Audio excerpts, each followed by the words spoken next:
Ary tsy mihoatra lavitra noho ny ondry va ny olona, koa amin'izany dia mety ny manao soa amin'ny sabata. Mateo 20:1-20. Mahakasika ny resaka sabata hatrany no diniantsika andro maromaro lasa izay, ary mbola io no diniantsika andro ho avy. Ina moa ny antony hoe zava-dehibe io a, tsy hoe amin'ny maha olombelona antsika na amin'ny fahitantsika amin'ny fijerintsika maha olona antsika fa eo amin'Andriamanitra mihitsy. Andriamanitra anie mahay antsika satria izy namorona antsika. Ilainy miala sasatra isika ary dia nanome an'ity andro sabata ity izy. Saingy niova ny fomba fijery sy ny fahatakarana an'izy io taty aoriana ka na izy io tena tandremana ohatran'ny hoe lalàna tsy maintsy atao. Le lalàna ny mandeha aloha fa tsy misy ny fahataokana an'Andriamanitra. Ary izay ny olana nahazo ny fariseho sy ny mpanoraka-dalàna tamin'ny andron'i Jesosy. Na koa izy io dia tena hoe tsy tandremana amin'ny maha olombelona mihitsy. Ao amin'ny didin'Andriamanitra nataony hoe mahatsiarova ny andro sabata namasina azy. Didy 4 ao amin'ny Exodosy 20. Nahoana moa ny atao hoe mahatsiarova? Misy antony anankiroa izy io. Mety ho adino hoe arakaraka ny taona mifandimby. Ny faharoa koa dia izao, fantatra fa tsy raharahiana mihitsy. Izay no nahatonga an'Andriamanitra teny hoe mahatsiarova ny andro sabata. Ao amin'ny Mateo 20 misy ny andalan-tenitsika androany, misy tantara ny amin'ny hoe nanenjehan'ny fariseho sy ny mpanora-dalàna an'i Jesosy rehefa nanao soa tamin'ny andro sabata izy, dia nenjehana nitsikolovona mihitsy Jesosy, io fa manao zavatra tsy mety. Izao nambaran'ny tenin'Andriamanitra Mateo 20:1-12 manaraka rehetreny fa ampahany kely ihany no vakiantsika. Mety va ny manasitrana amin'ny andro sabata? Dia novaliany Jesosy hoe iza moa no olona ao aminareo raha manana ondry anankiray ka latsaka any an-kady amin'ny sabata no tsy handray azy sy hampiakatra azy ary tsy mihoatra lavitra noho ny ondry va ny olona, koa amin'izany dia mety ny manao soa amin'ny andro sabata.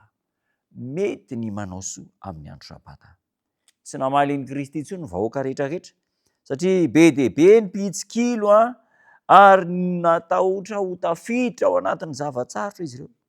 Navelan'izy ireo anefa, naleon'izy ireo nijaly ny olona toy izay hoe andika ny lovan-tsofina dia hoe mitandrina ny sabata. Amin'Andriamanitra ny famonjena ny olona aloha ny zava-dehibe. Na ara-panahy io, na ara-nofo. Famonjena ny olona no zava-dehibe.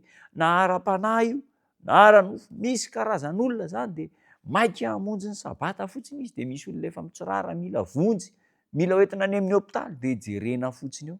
Na ny olombelona rangery namana misy an'ilay lalàna ohatr'izao hoe non assistance de personne en danger. Eloka izany eo amin'ny lalàn'olombelona, maika fa eo amin'ny lalàn'Andriamanitra. Olona tokony ho vonjena amin'ny andro sabata kanefa jerena ao fotsiny eo. Ny fanirian'ny olona dia izao, ny anandratra ny tena no ambony ho Andriamanitra ka andeha hisehoseho fa hoe tena mpitandrina ny sabata any am-piangonana, kanefa ao ambadika ao any ivelany any dia misy olona mila havonjy, lasa tia tena, be dia be ny tia hanandranandra tena satria sabata tokony andraikitra voalohany dia tsy maintsy ny sabata tsy maintsy fitaina ny andraikitra. Tsy misy maharatsy an'izany, fa inona aloha ny tokony ataonao? Maiza izany mijery ny atao hoe laharam-pahamehana sy ny maika indrindra ary ny tsy azo ovela mandritra ny andro sabata. Ny maika laharam-pahamehana, ny maika indrindra ary ny tsy azo ovela. Jereo fa isaka sabata indraindray dia misy karazan-javatra be dia be mitranga. Voalohany izany ny fiankofana amin'Andriamanitra. Ny famonjena olona amin'ny andro sabata ve anisan'ny fiankofana amin'Andriamanitra? Tena anisany. Izay manao tsirambina indrindra amin'ireny madinika indrindra ireny dia manao tsirambina amin'Andriamanitra ihany koa. Ny fivavahana rehetra izay manohitra ny mampanjaka an'Andriamanitra dia manala ny voninahitry ny olona izay manome azy eo amin'ny famoronana ary hiverina aminy indray amin'ny alalan'i Kristy. Ny fivavahana diso rehetra dia mampianatra ny mpanaraka azy tsy karakara izay ilain'ny olona hanamava ny fijaliana sy ny zon'ilay olona ireo. Vokatra izany dia niaza ny ain'i Jesosy mihitsy misorona hoe io fa manao tsinotsino ny andro sabata, andao enjena, manameloka ny fomba-pivavahana amam-panao ny jiosy ny didy 4.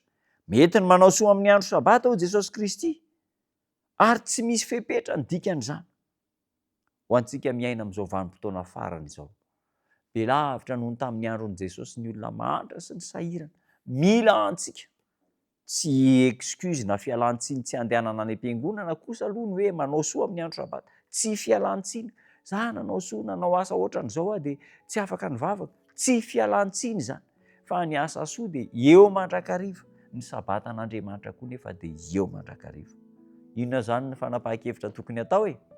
Voalohany dia miankoka amin'Andriamanitra, mivavaka amin'Andriamanitra, ary ny faharoa dia manampy ny sahirana, manampy ireo mila ny fanampintsika.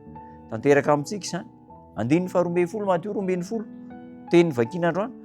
Ary tsy mihoatra lavitra noho ny ony va ny olona, ko amin'izany dia mety ny manao soa amin'ny andro sabata. Aoka olony fanaovany tsoa isika menakava dia hivavaka isika. Jesosy Tompotsara misaotra anao izay, mampianatra anay, manoro-hevitra, mampirisika anay mba hiankoka sy hivavaka aminao kanefa tsy hanadino ny asa fanaovantsoa. Ampio izahay, omeo anay ny hoenti-manana mba ahafahana manampy ireo olona sahirana manodidina anay, dia ho tanteraka tokoa fa zanakao izahay. Amin'ny anaran'ilay Jesosy Tompona nonako ny vavaka. Amen.